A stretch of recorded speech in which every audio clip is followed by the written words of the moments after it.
स्वतःचा अभ्यास वाढवावा. सुप्रिया सुळे काही वर्षापूर्वी म्हणाल्या होत्या की माझे वडील पब्लिकली जे बोलतात ते प्रत्यक्षात वागत नाहीत, आणि हे जाहीर स्टेटमेंट होतं त्यांचं. यावरून तरी स्वतःच्या आजोबाच्या राजकारणाचा अंदाज रोहित पवारला यायला पाहिजे. आमचं म्हणणं आहे की तुम्ही काही नवीन नवरी नाही आहात ना राजकारणामध्ये की जे भूमिका घ्यायला लाजताय. ज्या पद्धतीने वंचित बहुजन आघाडीने डे फर्स्ट पासून ही भूमिका घेतली की गरीब मराठा समाजाला आरक्षण मिळालं पाहिजे, मात्र ते ओबीसीतून न देता स्वतंत्र दिलं पाहिजे, त्या पद्धतीनं स्पष्ट भूमिका घेण्यापासून राष्ट्रवादी काँग्रेसला आणि शरद पवारांना कोण रोखतंय? कशाची लाज वाटते? का थांबला आहात? कसला अडथळा आहे?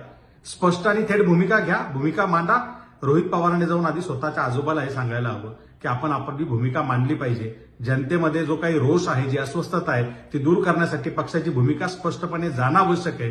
हे आधी जाऊन रोहित पवारने स्वतःच्या आजोबाला सांगावं. आम्हाला राजकारण शिकवण्यापेक्षा, आमच्यावर बोलण्यापेक्षा